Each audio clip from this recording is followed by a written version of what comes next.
psychedelic, that term, was coined by Humphry Osmond. Psyche, from the term, the Greek spirit or soul, and delic meaning manifesting. So manifesting the mind.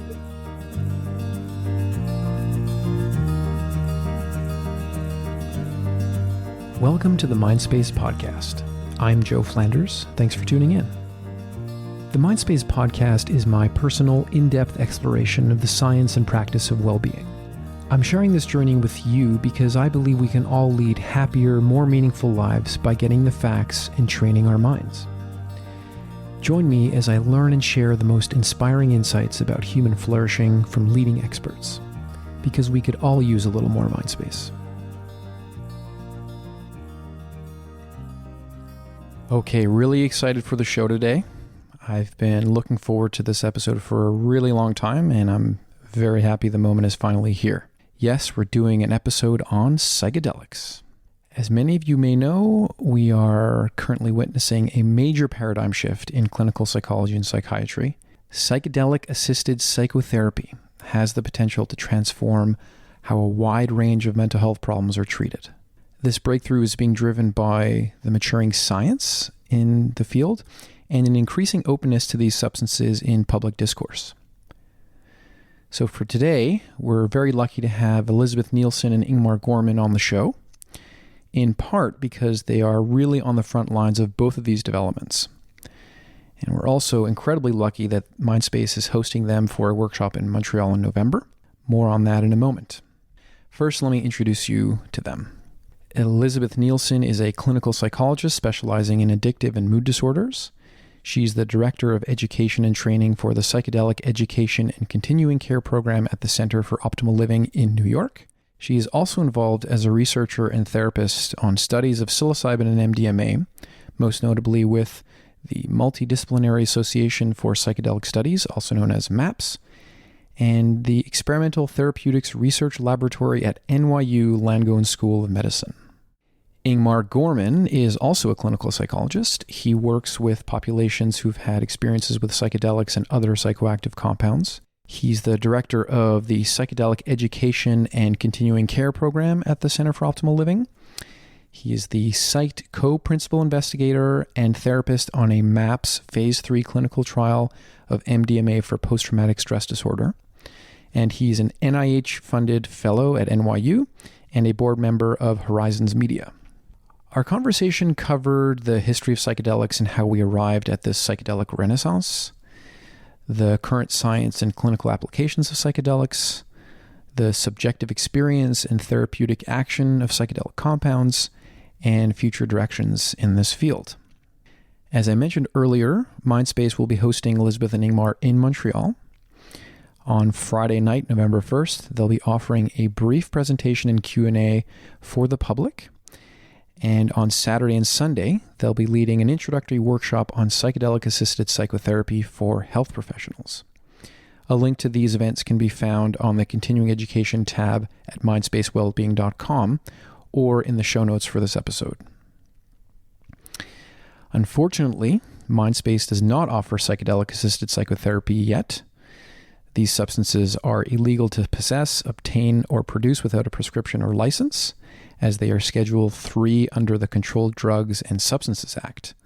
But a number of us at Mindspace are getting trained so that we can offer this service as soon as it is reclassified to a legal medicine.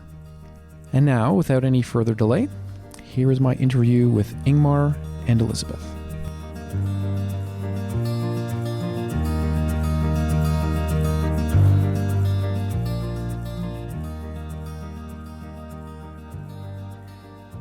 Elizabeth and Ingmar, welcome to the podcast. Thank you, Joe. Thanks, Joe. Let's start. You could just tell us where you're calling in from for this interview and what you do. Sure. So I'll start. So I'm calling in from Queens, from Woodside, New York City, and I'm actually at my home right now. I have a slightly over 2-week-old baby. So Right. I'm currently on paternity leave. I'm taking things easy. So briefly, my background, I'm a psychologist. and I've been interested in the study and the possible therapeutic usefulness of psychedelics for about 15 years now, beginning even as an undergraduate. And I have studied psychedelics in different ways. As an undergraduate, I studied the history of primarily LSD research in the former Czechoslovakia when it was still under communism. Or rather, I wasn't studying it when it was under communism. It was I was studying this in the early 2000s or mid 2000s, but it was the time frame in which the LSD research was happening on there was primarily under communism. And then as a graduate student, I studied some of the psychotherapy videos or recordings of MDMA-assisted psychotherapy. And the sort of quick fast forward, I'm currently the co-principal investigator of a MDMA study for MDMA-assisted psychotherapy for PTSD. So this is one of MAPS's trials, the Multidisciplinary Association for Psychedelic Studies. And I'm a co-principal investigator as well as a therapist on the study. So I get to help run the study and also see what it's like working with participants. And the other responsibility or position that I have is as the director of the Psychedelic Education and Continuing Care Program. That's a program at the Center for Optimal Living, which is led by Andrew Tatarsky in Manhattan. And I'll say just a few words about that program. Essentially, it's a private practice program that focuses on providing individual and group psychotherapy for people who have any sort of relationship to psychedelics. And it's important to say here that we don't administer psychedelics in this program, because that wouldn't be illegal. You can only do that in a clinical trial. But people use psychedelics or have an interest in psychedelics, particularly after or recently, and after the publication of Michael Pollan's book.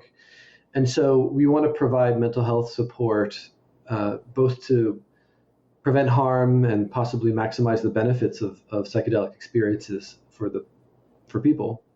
And another really important arm of that psychedelic program is training. And so that is to train clinicians, train providers, train even the general populace, people who are interested. And we want to help educate them about psychedelic integration, because many people can have a psychedelic experience, but it can sometimes be unclear or confusing or sometimes even disturbing after a psychedelic experience, and it's not clear what one does after the experience itself. And so we want to make sure that there are other people, primarily providers out there, who know how to respond to their client, whether it's a psychiatrist, a psychologist, a social worker, a doctor, a nurse. We want to make sure that they're equipped to know how to respond to a person if they say that they're interested in psychedelics or they've had a psychedelic experience, and so that the provider can respond in a way that is not just helpful and educational, but also making sure that it's not stigmatizing in some way, because psychedelics do have a history of stigma associated with them.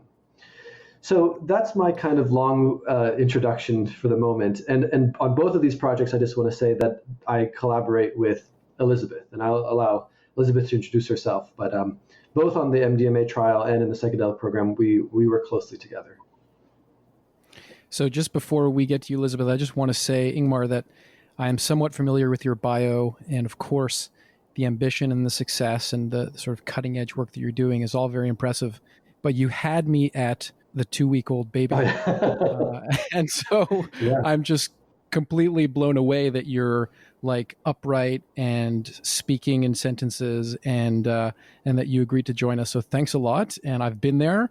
And I'm sure there's a mix of just awe and amazement and beauty and love, and also like horrible sleep deprivation. Yeah, thank you. Yeah, naps are wonderful, and it's just you make up for the sleep. My wife and I are quite strategic around responsibilities and who's on duty, and it's working pretty well for us so far. So I appreciate it. Well, you've been at it for so long. I'm sure you guys have the hang of it already. 2 weeks is like an eternity. Yeah, and we are also lucky so far. Zena is very, she has a really good disposition. I hear that the only thing though that you can kind of count on is that things will change. So we're sort of taking it as it comes, and we're very happy to have such a lovely little baby. But we're also ready for maybe some more sleepless nights. Great. Okay, how about you, Elizabeth? Are you out in Woodstock right now? Yes, yes. Actually, I'm calling in from my home in Woodstock, New York, and although I'm working in the city, in New York City, during the week, my hometown is actually Woodstock, which, for those who might not know, is approximately 2 hours north of Manhattan. And this summer is quite a happening place, as it's about to celebrate the 50th anniversary of the original Woodstock Wow. Festival, for which it is so well known. And I guess that's a great place to start. I mean, people always ask, how did you get involved in this? And I guess there is a connection there, although not maybe the one that we might imagine. Growing up in this community, I was aware of the history of psychedelics. I was aware of psychedelic music and psychedelic art, and very, very lucky, actually, to be aware of the history of psychedelics and their use in medicine, both Western medicine, shamanic medicine, as natural medicines, as plant medicines, as things that had spiritual properties, and as well as had been tested, in the treatment of alcoholism. That was all sort of common knowledge to me. But when I grew up a little bit, I realized it wasn't common knowledge to anyone outside of my community for the most part. I went to college and graduate school for a very long time without hearing anything more about it, and actually really experienced, I guess looking back, you could call it stigma, but a sense that I probably shouldn't say too much about that, because it was a rather taboo topic. And I was able to pick up on that and never really express much curiosity about it, because it just wasn't something that seemed to be discussable in college, and maybe not so much in graduate school, but definitely in my earlier years of college. But I had a really strong interest in drugs and addiction, and in improving services and care for people who struggled with addictive disorders. And I continued to study that throughout my whole undergraduate and graduate level studies, which extended over a long period of time, as they do for many people, and just kind of got a real wide variety of experiences. Worked in outpatient community mental health, inpatient rehabs, did a master's degree that was really focused on harm reduction, and gathered a whole lot of experiences, and including probably one of the most important for me would be my training in mindfulness-based stress reduction, studying with the institute led by John Kabat-Zinn and Saki Santorelli at University of Massachusetts Medical Center. And over the years, hadn't really found something that for me felt like it was the magic fit, until about 5 years ago. One day, an email landed in my inbox from someone looking to recruit therapists to work on a trial of psilocybin-assisted treatment for alcohol use disorder. And then, the sky cracked open and the light shone down, and I gave them a call. And 5 years later, here I am. I was able to join that study and do some wonderful work with the team at NYU as a therapist over the course of the last 3 or 4 years. And part of my motivation to do that was my understanding of this history, but also having come through an education in more traditional treatments of alcohol use and other addictions, that left me really feeling dissatisfied with the options that were out there, and very passionately seeking to improve upon those options. In addition to that, I also got involved a couple of years ago with MAPS.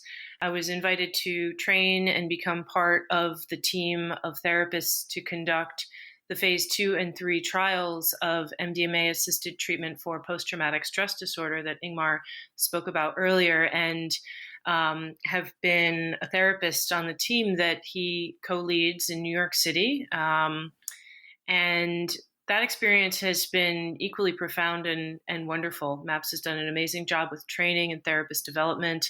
It's really been quite an honor to be part of that. In the meantime, I also joined Ingmar in working at the Psychedelic Education and Continuing Care Program, where I have provided some integration sessions myself, but really focused on developing training programs for therapists, as we mentioned before, to learn more about integration and really to be able to be prepared to have harm reduction based discussions with people about psychedelics in the therapy room, such that those experiences are destigmatized and brought into the context of psychotherapy. Very cool. Thank you for that. I want to kind of slow things down a little bit and unpack some of the basics here. There may be people listening that are not familiar with some of the terms, MAPS and MDMA and psilocybin. So for many people, it's probably quite remarkable that, there are two scientists on a podcast right now talking about psychedelic drugs. And I really do want to talk about how we got here. So just getting a little bit into the history. How did we get to this point where many people think about psychedelic drugs as dangerous, as very disruptive to social norms, and now there's been this renaissance? So maybe just a brief history to get people up to date on what the hell we're doing here. Well, maybe I can start to fill that in a little bit, Joe. What's missing from a lot of the history books is that between the years of the 1950s and lasting pretty well through the late 1960s, there was actually a lot of really solid research done with psychedelics on their potential application for as treatments for alcoholism and for other types of psychiatric distress, let's say. And things may not have been delineated or defined as clearly as they are these days. And some will say that the standards of science and research were not the same as they are today. So it's difficult to draw conclusions from a lot of that work. But LSD-assisted psychotherapy and treatment were actually not that uncommon. And tens of thousands of people were treated both in studies and in clinical practice. And the moves on the part of the regulatory bodies that sort of led to the cessation of that research really came from, I think, two different avenues. One was just concern about use outside of the lab, outside of the therapy session, general public, danger to the general public. And it was a sort of a reactive concern. The other was that there was an increasing focus on standards of research where the value of research was really placed on creating and designing something called a randomized controlled trial, where you're comparing people in two different conditions of a trial and you hold all of the variables the same except for the one that you're testing. And it was notoriously difficult to test psychedelics in this way because most people would say, well, isn't it pretty easy to tell which group you've given the psychedelic to or not? And we've made some really significant advancements in how we handle this in modern day research.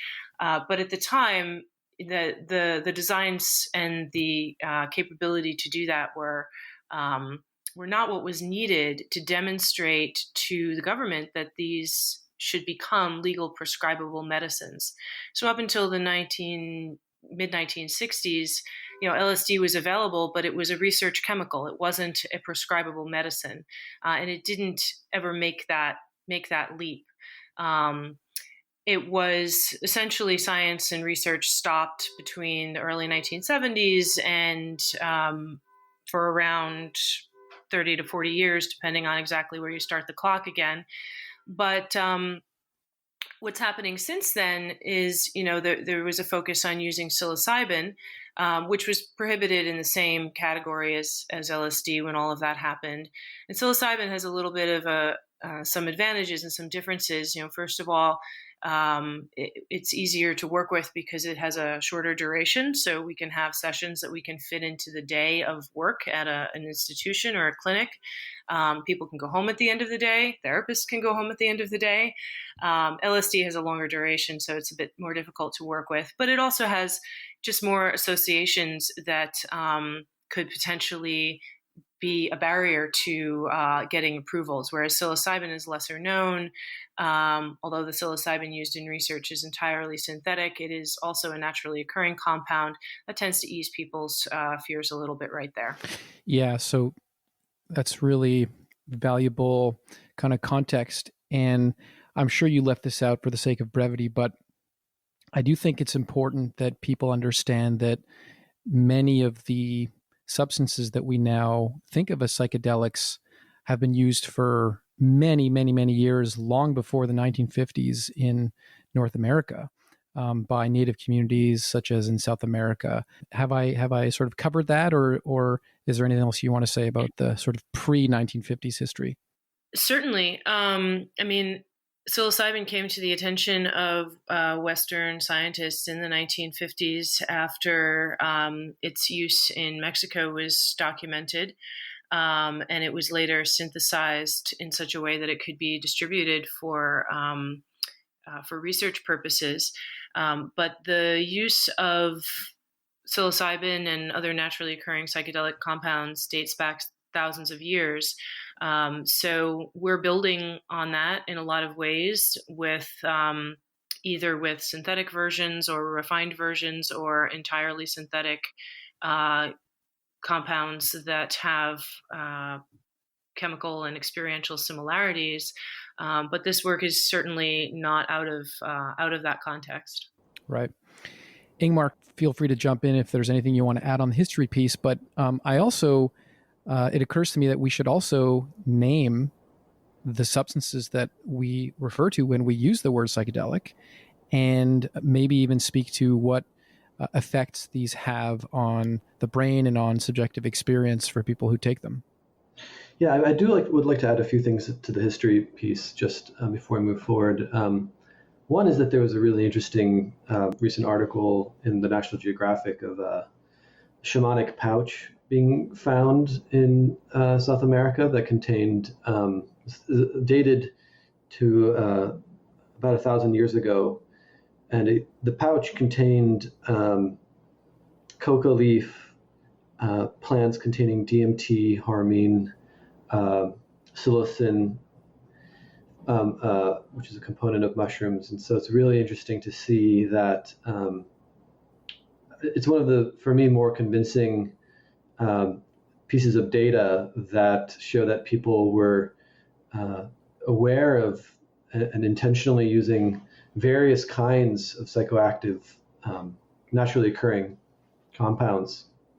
And of course, there's a lot of history and sometimes speculation, I guess, of how far this might go into human history, dating possibly tens of thousands of years into the past. On the note of why the research stopped in the 1970s, I think it's also, there are books written on this topic, and it's definitely variable. And the variables that Elizabeth had mentioned are some of the primary ones, but I also think it's important to not exclude the sort of social and political motivations behind the sort of prohibition of research or prohibition of these drugs. And I can say more definitively, I could actually talk about the former Czechoslovakia. There's also some good evidence of that motive amongst politicians in the U.S. But there's a lot of media news coverage in the 60s and 70s early 70s of how the sort of hippie that has sort of lost contact, has dropped out from society and sort of is just engaged in hedonic, self-indulgent drug use, and that narrative or that story reached the Czechoslovakia. And what's interesting is that it was the early 70s when, in the United States, these drugs were scheduled Schedule 1, or the scheduling system was created, and the United States U.S. drug policy was essentially exported across the world through the UN. But you might know that the Soviet Union wasn't a part of the UN, and so didn't have to adopt those drug policies. And in 1974, a little bit later, the Soviet Union did make these drugs prohibited.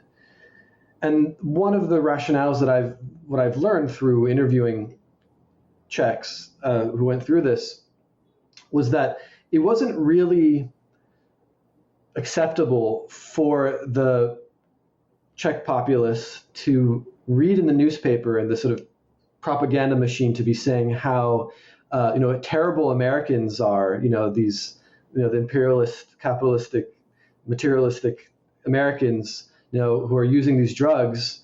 The propaganda machine couldn't be saying that is happening while also simultaneously studying psychedelics in the former Czechoslovakia. And so the banning there was entirely political.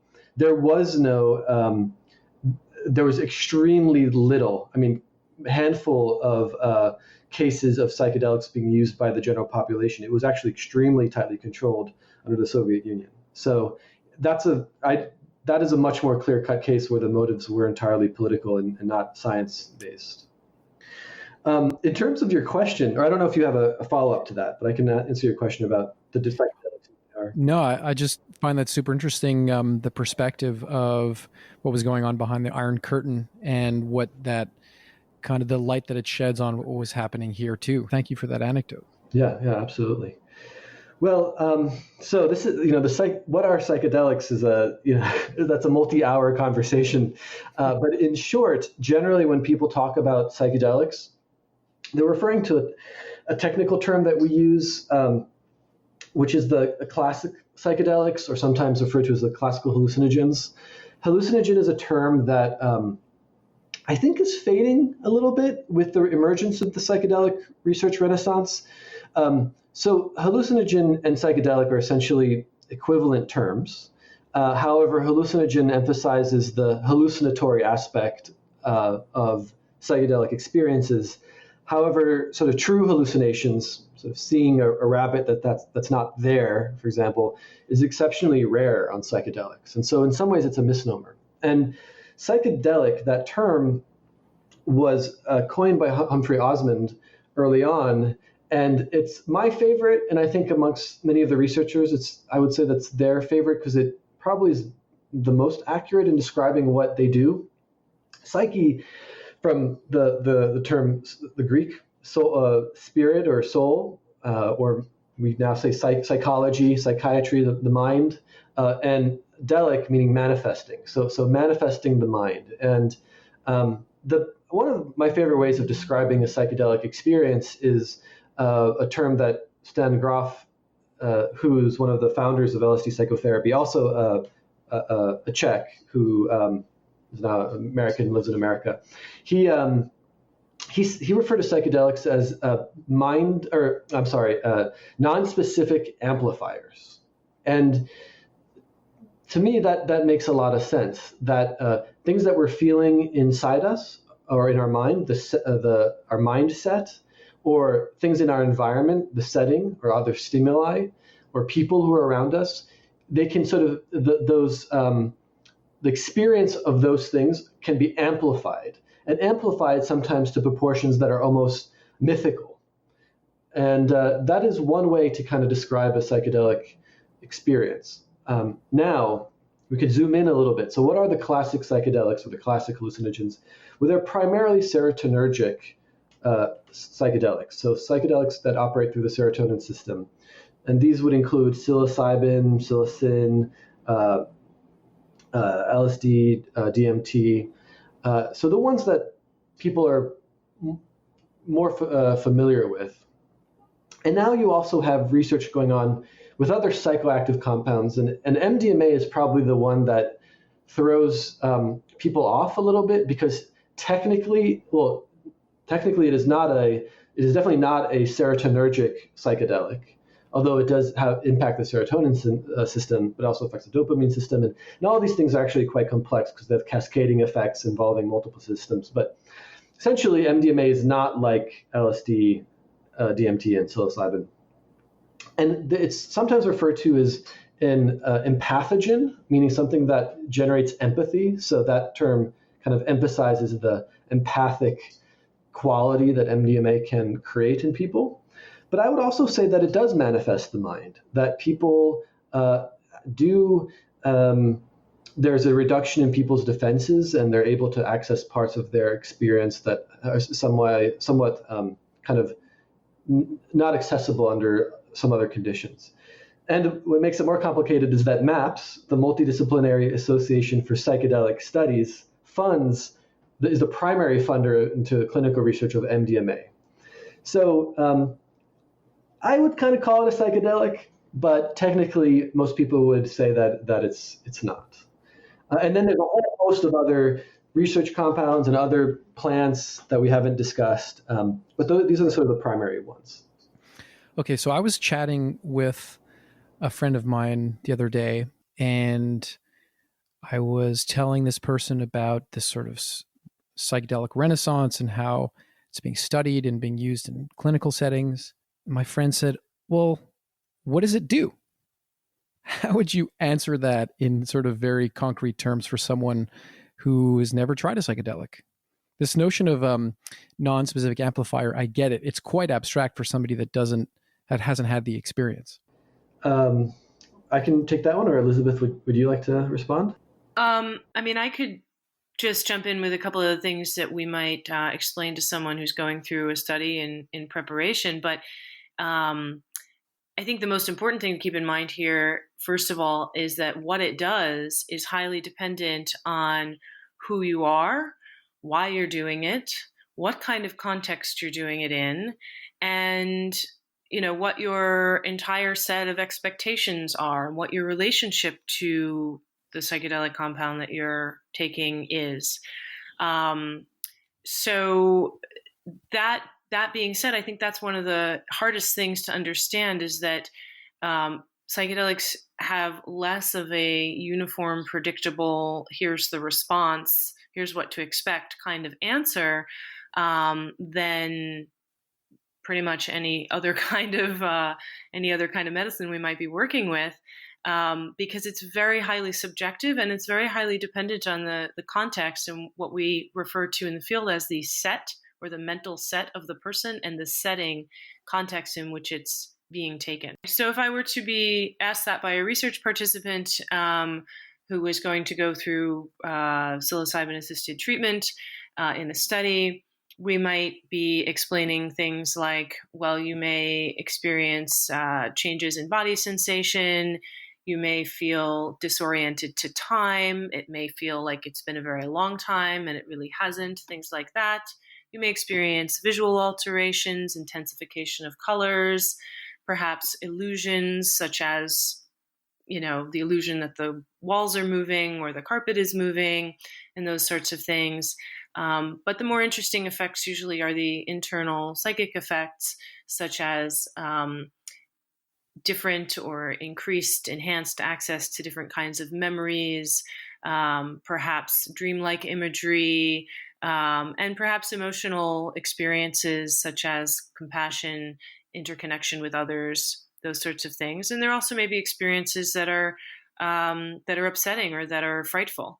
And in the context of a study, there's support. There are two therapists sitting right there with the person, and they're supported through that experience and encouraged to take an attitude of curiosity and openness towards whatever arises, such that it becomes something to learn from and something to practice turning towards and accepting. And that's really where we get into moving it into a therapeutic experience. So staying with you for a sec, Elizabeth, what about this notion that psychedelics are like 10 years of therapy in like one 6-hour session? Well, again, I think that really depends on, how they're used. That's certainly not the experience of everyone that takes them every single time. But for some people in certain circumstances in the study, that I've witnessed, there can be a profound amount of change and insight coming out of a relatively short period of time. The thing to think about, though, is that when the person walks out of that session, the rest of their life is still the rest of their life, and it's the same. And I think a big part of what makes psychedelic-assisted therapy therapeutic is having the supportive relationship and the context and the ongoing support of the therapists to integrate those insights and changes into the larger context of one's life. Just because you've had 10 years worth of insights in a few hours doesn't mean that your family has adjusted to that yet, or that your work environment has changed to accommodate it yet, or any of those things. So there can be quite a bit of work to do to take that experience and weave it into one's life in a really productive and holistic way. Right, and that's the whole piece that Ingmar was speaking about earlier on integration. Mm-hmm.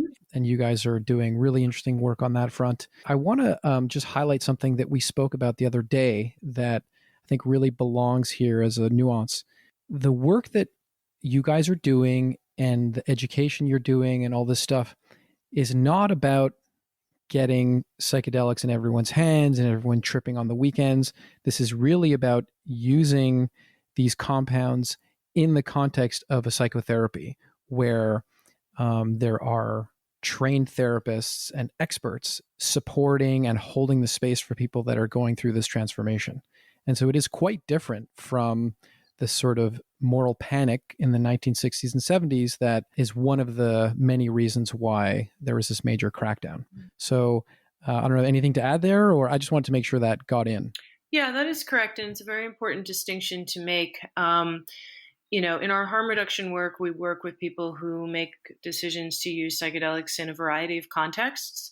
Some of those may be, contexts abroad, retreats, maybe all kinds of different contexts. And as harm reduction therapists, part of our job is to help people make the best decisions for themselves, to support their autonomy and responsibility for the decisions that they make, and also to give them a context to discuss out the pros and cons of deciding in various different ways. And that's very consistent with a harm reduction approach to working with people who choose to use substances or drugs along the continuum. So it's very consistent with the harm reduction approach to, for instance, working with people who use alcohol or people who use opiates. And that's why the harm reduction work that we do grows out of a harm reduction center and psychotherapy approach. But the work that we do as therapists is completely embedded in the research trials, where we do have the structure, we do have the approvals, we do have the support. And I think what's most important to know is that the kinds of findings and outcomes that we see and the kinds of examples that we're giving, those aren't things that we can safely say or even should try to count on ever replicating outside of the psychotherapy context, which right now is only in the research trials for psilocybin and MDMA.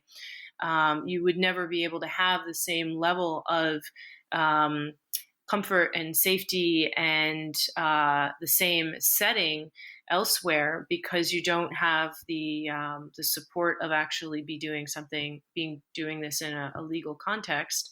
And there are plenty of other contexts for which that's not relevant, for instance, shamanic contexts or other religious ceremonial contexts.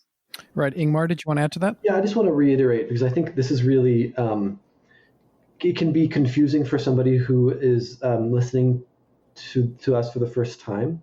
So just to reiterate what Elizabeth is saying, when people come to us for psychedelic integration, meaning they're coming to therapy because they want to talk to a therapist who understands psychedelics, but they're not coming into integration to receive psychedelic-assisted therapy. We're not going to be giving them a psychedelic compound and sit with them and guide them and do the whole protocol. So when people are coming just for that integration component, what Elizabeth is saying is that it's difficult to sort of expect the same kind of outcomes in terms of people's improvement of their mental health because they're not doing the psychedelic therapy in the way the protocols are designed. And so we also have the good fortune of being able to do the research and give psychedelics to people and guide them and do therapy with them while they're on the psychedelic. And we are seeing really positive findings. But it's just important for us to communicate to our listeners that, just because you sort of go and take MDMA with your friend on your own and then go see a psychedelic integration therapist, you shouldn't necessarily expect the same kind of improvements that you would experience in a more kind of supported, kind of designed treatment. I just really wanted to drive that point home. Yeah, thank you, Ingmar. I would even go so far as to say that you should not expect the same kind of improvements, and that it's a case of, in many ways, apples and oranges. And what we do in the research is so much about risk reduction and keeping people safe, and the same kinds of protocols just aren't available in any other context, right down to the safety of the actual manufacture of the actual compound that's being used, and the purity and the dosing and all of that. So, sorry, Joe, I'm just going to add one thing if I can. Yep. Which is that we've actually never really said this publicly, but I've just realized it when we're talking now that 5 years ago, definitely 10 years ago, if you went into Google and you searched psychedelic informed therapist or a psychologist, social worker who knows something about psychedelics, you would probably come up with nothing. I don't know if anybody was sort of had their profile on Psychology Today or some therapist website advertising the fact that they're willing to discuss psychedelics, so they have an expertise or background in it. And I can tell you that if you do that today, there are now dozens, if not maybe 100 therapists around the U.S. who are saying, this is a part of something that I can do. I can talk to you about psychedelics preparation, harm reduction, benefit maximization.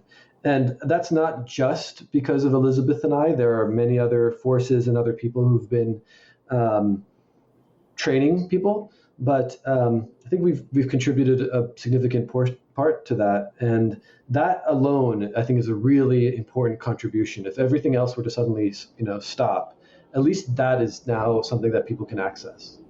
Yeah. I just wanted to add from earlier that I think it's not that intuitive for people just how sensitive the experience of psychedelics is to set and setting. And sometimes people add this notion of caste, right? The people that are around you when you take the compounds. But for many people, it's like you have a glass of wine, you smoke a cigarette, or, I can talk about cannabis here because it's legal, you smoke a joint. So in many of those cases, the effects are fairly predictable and reliable, but there's something about psychedelics that is particularly sensitive to these contextual aspects. And hence the importance of the supporting container of the therapist or the trial context. So there was a mention of Michael Pollan's book, which is very, very popular. And if people haven't heard about it, it's called How to Change Your Mind. And it's his account of the history and the science and his own psychedelic trips. And it's a beautiful introduction to what we're calling the psychedelic renaissance. It really strikes me that probably the most important factor for why we're here talking about this now is that the science has really started to get traction on this issue. So the science is more sophisticated. It's nicely funded, particularly by organizations like MAPS. And any reasonable person has to begin to take some of these scientific findings seriously in terms of the impact of psychedelics on mental health. So I wonder if one of you could just do like a really high level brief summary of like the most developed scientific literatures. So for sure, I'd like to hear about the studies that you're doing with psilocybin and MDMA, but what conditions are being treated, what substances are being used, and what can we say about sort of the current science of this treatment? So maybe I'll start. Well, so I'll avoid going into depth about any particular one, and I think I could speak in depth about MDMA for post-traumatic stress disorder, and Elizabeth could do that as well. She could also speak about the psilocybin research. But just to kind of list things off, or maybe to begin here, generally, the studies that have been completed or are ongoing are in what's called phase 2. And phase 2 research are studies with relatively small sample sizes of about 20 participants. And this is where new indications are explored, indication meaning ailment. So this is where a organization will say, well, let's look at the potential of psilocybin to treat smoking cessation. And a small study will be conducted. And so there are quite a few, maybe a dozen, maybe half a dozen different indications that have been looked at in these trials, and there are more and more of these phase 2 trials that are appearing. Phase 3 trials are ones which would permit a substance like MDMA or psilocybin to become a prescribable medicine, and this is where you're looking at sample sizes of about 200 to 300 participants. And right now, you see phase 3 trials with MDMA-assisted psychotherapy for PTSD, and what is very likely to be initiating soon is psilocybin for treatment-resistant depression, psilocybin for alcohol use disorder, I believe. Elizabeth could fill me in if I have that right or wrong on those two. And so there are also new requests for funding to look at new indications. For example, eating disorders or opioid use disorder. There are many, many, many more indications we could examine. And one last thing that I'll say for this little bit is that you mentioned that the studies are nicely funded. I'm not sure if I heard that right. Yeah. It's really important to say that all of the studies that have been conducted so far, or the vast majority of them, are funded by donors. And so the NIH seems to be now, just actually last week, kind of made a little indication. And this is also what some politicians are looking to change in terms of improving the funding from the government for psychedelic research. And so the amount of money that's been raised through donors has been substantial enough to get us to this point of being able to do phase 3 research. But it's still a drop in the bucket when compared to any kind of pharmaceutical study that would be otherwise, run.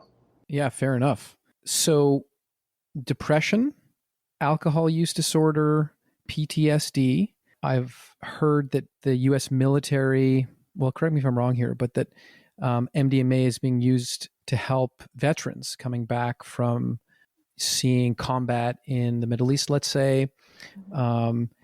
It is, but I just want to say that it's not the VA or the Department of Defense that's doing that research or funding it. The veterans are participants in MAP studies, but there is. I mean, I don't know how public this is or if it's happening or not, but there is a VA that is interested in and will very likely be doing an MDMA study. That's pretty interesting. I've also heard about end-of-life anxiety. Is that research fairly well developed, or that's just a headline grabber?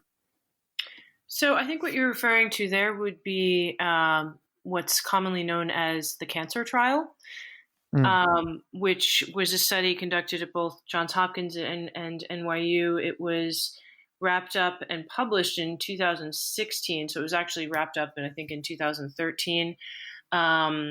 And it wasn't for end of life specifically. It was for people who were experiencing continued distress after cancer diagnosis. So some people were in remission, but continuing to experience severe anxiety around the return of cancer, where others were closer to the end of life.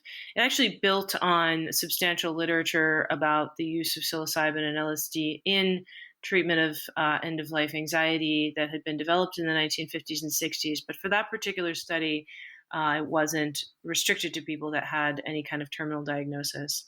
And that study did show some really significant positive gains. If you're interested in it, it was in the Journal of Psychopharmacology. I think it was December 2016.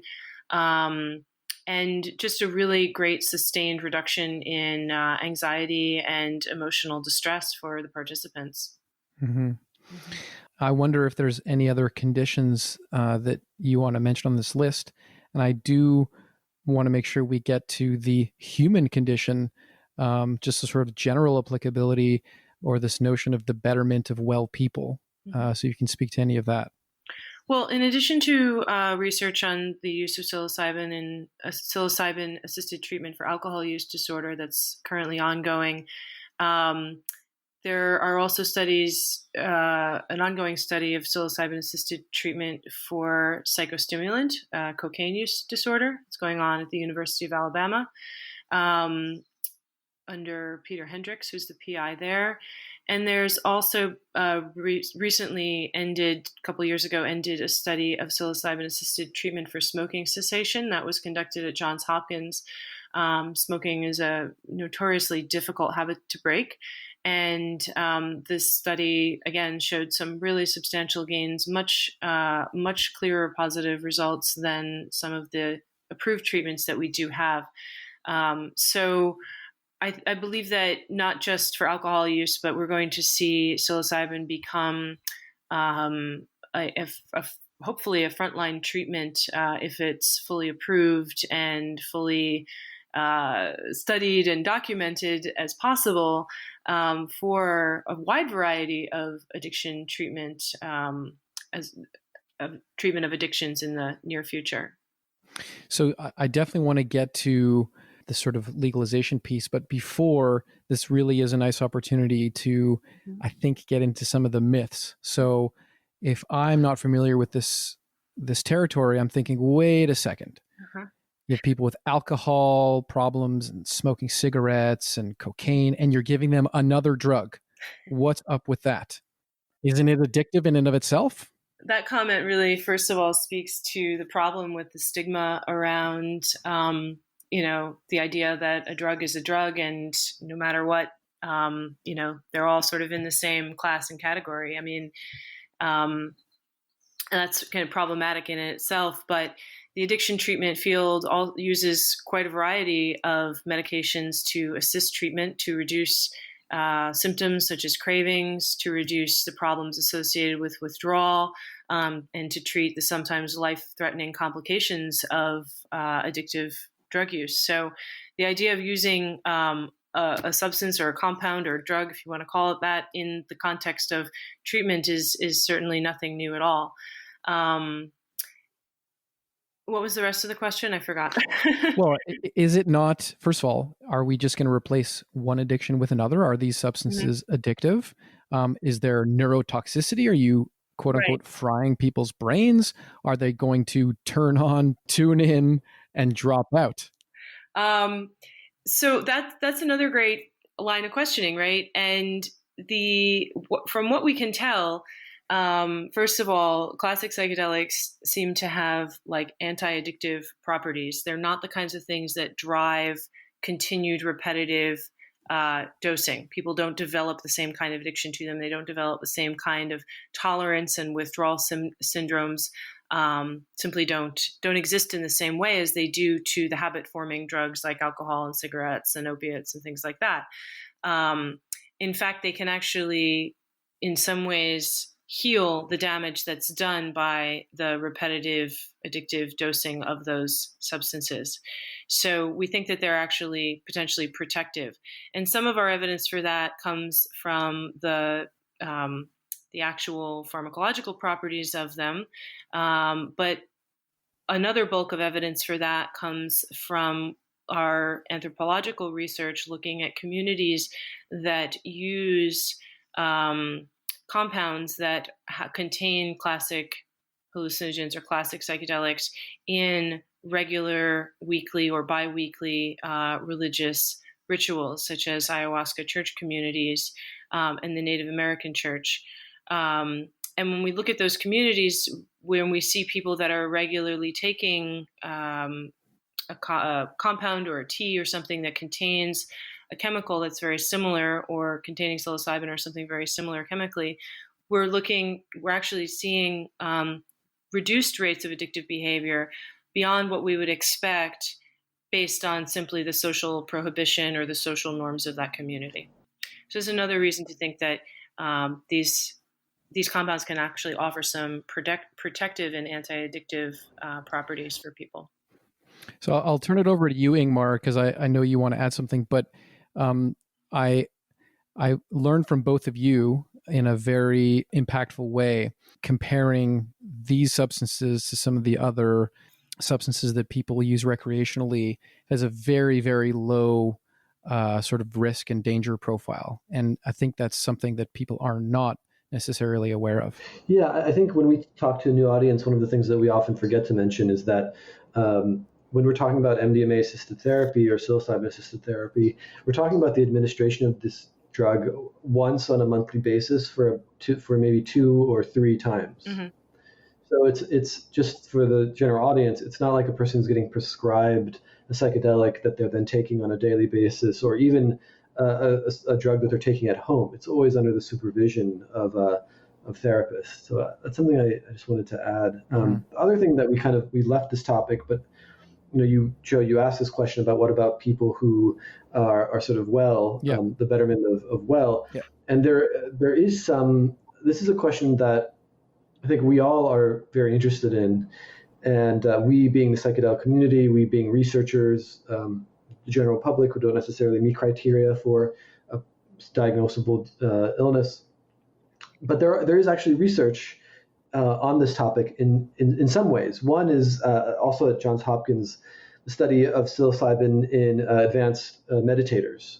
So those are healthy individuals. There was also a healthy human, that's how we refer to people in research, healthy human study with psilocybin, looking at improvements in their lives, particularly in the personality domain of openness. There's an ongoing study at NYU looking at the role of the mystical experience induced by psilocybin in religious professionals. So these are all groups and studies where it's not about treating an ailment, but really seeing what the potential of the psychedelic experience is and how it impacts people.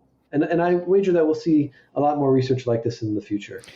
So it's very interesting. I want to pause here for a second, because it's one thing to make a case that these are medicines that could alleviate certain health conditions. It's another thing to talk about the betterment of well people, or maybe enhancing spirituality or something. Like, what exactly is the case to make for, let's say, legalizing or facilitating somehow the recreational use of well people? Well, so I one way to answer that question, been thinking a lot lately about the question of mechanism of action. Mm-hmm. And if you compare how does it work? If you compare psychedelics and how we hypothesize that they work, and you compare it to prescribed pharmaceuticals and how we pretty much know how they work, more or less. Generally we talk about antidepressants, we talk about anti-anxiolytics, antipsychotics, mood stabilizers. Generally, those prescribed drugs are there to manage symptoms. They're there to essentially, in some ways, restrict the range of emotional experiencing that a person can have, so that they can function better. I'm not throwing them under the bus. Like they definitely are important, but that's sort of what they do, more or less. Whereas psychedelics do not function in that way. They're actually, maybe you could say, even they do the opposite.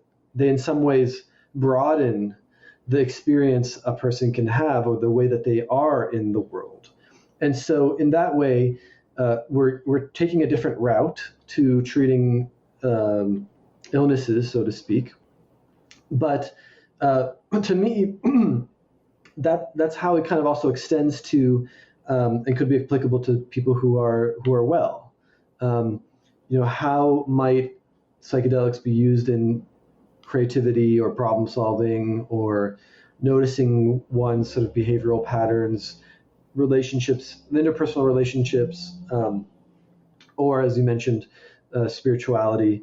So I think those things are connected. The argument side of things, well, I think that as researchers, we're cautious. We saw what happened in the past, sort of where we began with this podcast, right? The prohibition of these compounds and sort of an overexuberance and also promoting psychedelics in a way where people sort of treat them as panaceas or something that can save the world. I'm very cautious about that because that can really lead to inflated expectations, and then it can get very, very out of hand very, very quickly. And so the psychedelic renaissance in terms of science has been very cautious around the just slow and careful progression.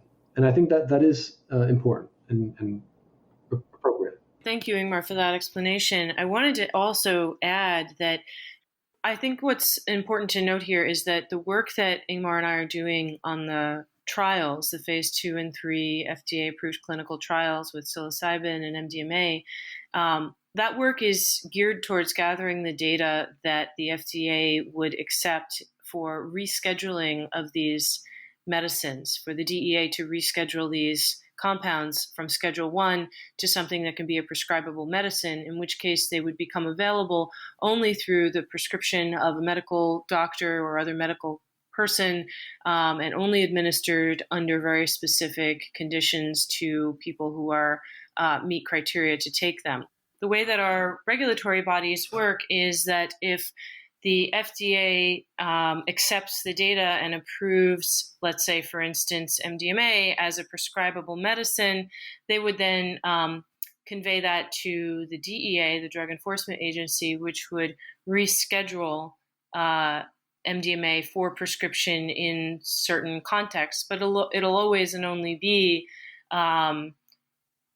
rescheduled as a medicine under those certain contexts. It won't make MDMA that you buy on the street any less illegal, nor would it make psilocybin that you bought on the street or in any other context any less illegal. It wouldn't change that. And I think that's an important thing for people to understand because... Right, except that there is a trend. Yes, exactly. So there is a trend towards, which is sort of a parallel or simultaneous movement that does cite and build on some of the research that we're doing towards decriminalization or maybe full legalization in certain cases. But that's different. And our research is not directly designed to demonstrate that should happen at all. It's cited by those groups and, used in some way to support the idea and educating people around what it's being researched for and what sort of some of the safety parameters are. But again, using psilocybin at home because it's been decriminalized can't replicate the kinds of findings that we're having. So the research can only go so far in terms of applicability to that. Right. So maybe one of you can kind of sketch out what the next few years are going to look like. It seems like we're pretty close, at least with MDMA and possibly psilocybin. What needs to happen? And what do you think the time frame is before people are going to mental health clinics and institutions to get this kind of treatment? Well, the official sort of word from MAPS is somewhere. So if we trace out phase 3 for the MDMA, this is like psychotherapy for PTSD. We'll probably finish with phase 3. There can always be delays, but sometimes possibly 2020. And then it's up to the FDA to review, the data that we collect and is submitted, and that can also take time. That may take up to a year. And MAPS tends to say somewhere around 2022, maybe 2023, it may be possible to access MDMA-assisted psychotherapy as a prescribed treatment. And I would wager to guess that psilocybin would be maybe a year or two behind that. Okay, so it's still quite some time before this is going to be a reality in the mental health landscape. It is. I think in the interim, what we're going to start seeing are some expanded access sites crop up. So some of those may be existing research sites that are adding an expanded access program, and others may be new sites that are starting out as expanded access sites. And what I can say about expanded access is that it's also called compassionate care access. So when a drug or a medicine is in development but not yet approved, the FDA can give permission to clinicians to give it to certain participants, certain people who meet very specific criteria for it and have tried other treatments, but can't actually enroll in a research study because there isn't room for them or because they don't meet the full criteria for the research study. And in that case, people are allowed to pay their own way to receive the treatment. And more people can have access to the treatment in that way through what's called this expanded access program. So I don't know if this is happening in the US, but in Canada, since the legalization of cannabis, there's an explosion of interest from industry to capitalize on the legalization of cannabis. And for many people, I mean, how many times have you seen this sort of like clickbait headline on social media or whatever around, psychedelics are the next cannabis, and that there is a major business opportunity on the horizon here. Are you guys seeing anything around that where you are? For sure. There's a lot of venture capitalist interest in investing into the psychedelic research and mental health space. And the quality of that interest, I think, varies. There's some people some VCs who have no experience in drug development, mental health at all. Sometimes they're coming more from like a tech background, and they want to get involved in psychedelic therapy research. And then there's some venture capitalists and groups who actually are familiar with this kind of work. And in some ways, cannabis, people who are coming from the cannabis industry at least have some preparation around that, and often may have people on their boards or consultants who are involved in mental health. My opinion about this is that, and the opinions vary in the psychedelic community, but my opinion is that, one, it's inevitable, and two, it's not it being the involvement of business in psychedelic therapy and psychedelic research. And two, I also think that it's a good thing. And I know that there are people who would vehemently disagree with me, but currently the way that our society is structured and organized, one way to grant access of these potential healing medicines is through commercialization. And I see that as an important step. Now, it has to be done ethically. It has to be done with awareness of not just pure profit motivation, but also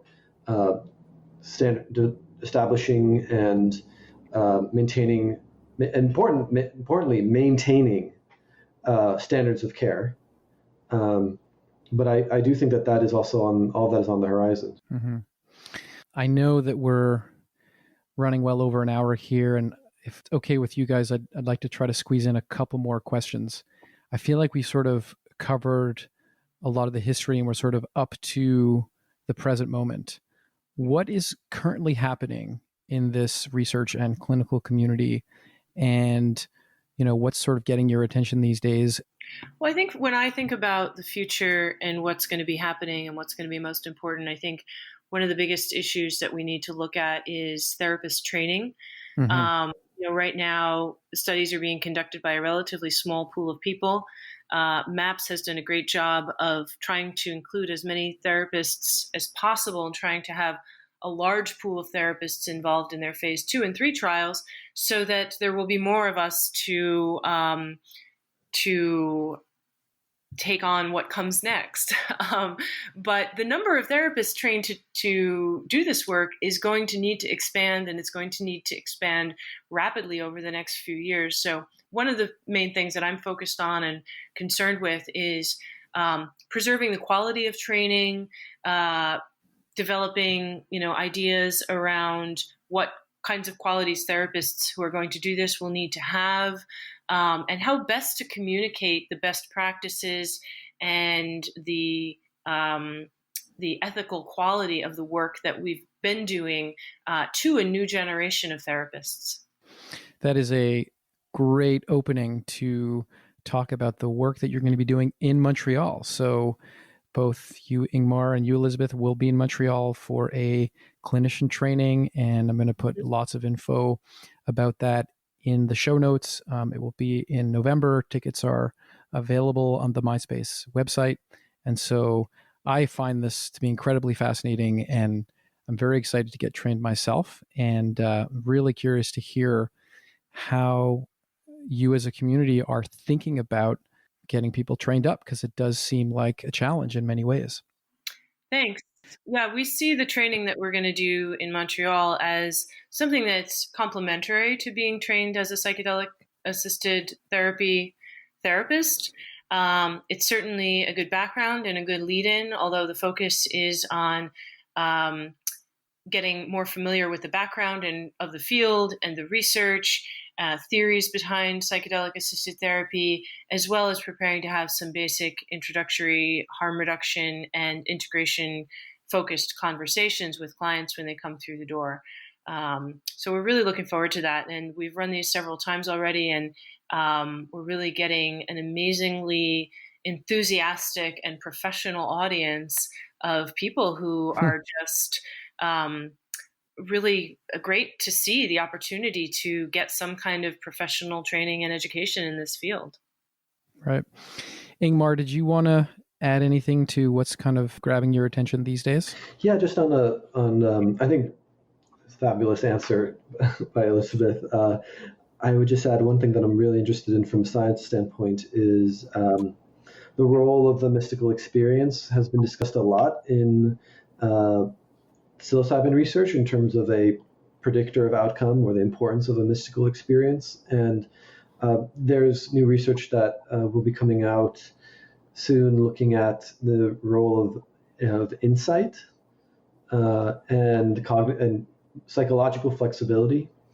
So I'm interested to see how our narrative around the mechanisms of action of psychedelic therapy shifts as we learn more about the importance of the experience and how it's connected to people feeling better. And I think that once we establish, or once we can answer this question of whether certain psychedelics are helpful or not, we can then begin to examine the much more interesting question to me, which is how do they work? Right. And so if I'm understanding, this mystical experience piece is a kind of a subjective experience that people have while under the influence of these compounds. And there's some sense that the extent to which they have this mystical experience is related to or correlated with the outcome. Is that right. A fair summary? That's right, yes. But that's also, it's pretty consistently found, but like many things, they're multivariable. And so there are probably other really important aspects that we haven't looked at yet. And I think insight is going to be a really important dimension of that. You mean the mystical experience itself is not easy to define and clear and easy to study? Well, that and it is operationalized based off of a measure. But then actually Alex Belfser recently did a talk where he kind of critiqued that construct. Yes, one mystical experience, it can be defined, although it is a little bit ineffable.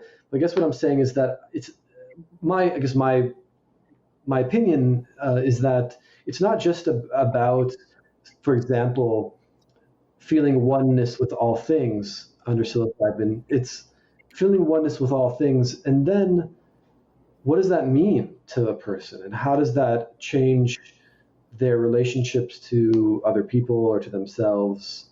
which are the behaviors. And I think that's where the insight component comes in. There's a meaning that's being made out of the direct mystical experience that I think is important. If I can add something to that, Ingmar, I think it's also, that's an integration question, right? How does one apply oneness with all things to one's life? That's right. Right. I've got one more question for you, Elizabeth. And I know that you're a mindfulness practitioner and you have a fair amount of experience with that practice. I'm just wondering how you see the sort of integration of that practice with the psychedelic work, and that could include how it might be useful for the patient going through a treatment like this, or even for the therapist in terms of self-care and to be present with the patient during the treatment.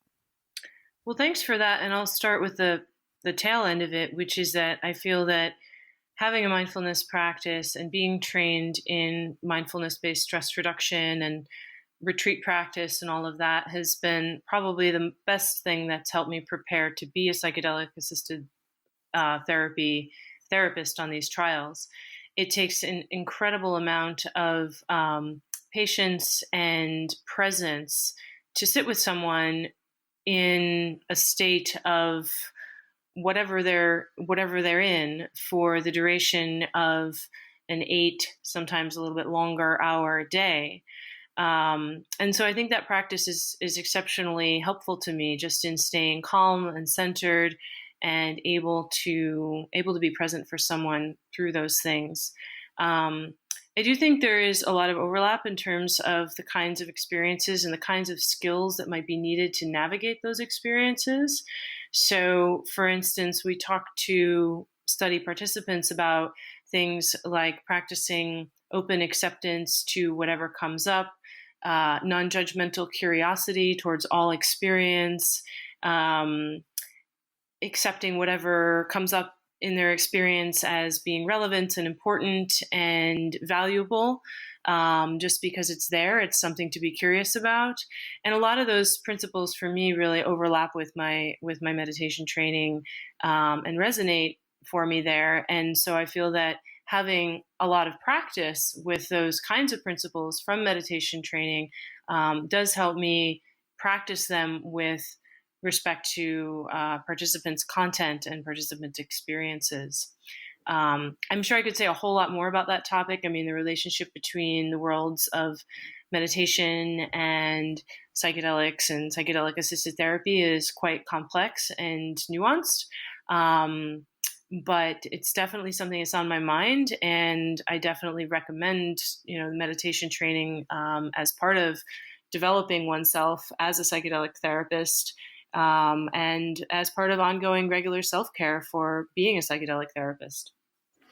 Well, I definitely look forward to going deeper on that with you. And you know what, I might hit you up with a similar question at the Friday night Q&A that we have when you guys are in Montreal. Excellent. Information for that will also be in the show notes here. Guys, is there anything else that it's important that we cover, or do you think we covered the basics here today? I think we did a great job. Thank you so much, Joe. Ingmar, the police are coming after you. I know they are. They heard my talk about psychedelics for the general wellness of people. You're right. No, I think we pretty much covered it, and I'm really looking forward to that Q&A. That'll be Friday night. I think it's November 1st. Yeah. 1st. November 1st, 2019. It'll be a little bit of a talk by Ingmar and I, and then lots of audience questions and discussion. And what we love about that is just hearing what's on people's minds, Right. Well, I think I've taken up more than enough of your time. Really appreciate you doing this and really enjoyed our conversation. And I wish you a really great summer and early fall, and really looking forward to seeing you in Montreal in November. Looking forward to it. I'm really excited. Excellent. Thanks so much, Joe. Okay. Talk soon. Take care. Thanks for listening to the Mindspace podcast. I hope it was inspiring. If you feel the world could use a little more Mindspace, please consider supporting the podcast. The best way to do that is to leave a review on the Apple Podcast app or wherever you listen, or share your favorite episode on social media. Thanks and be well.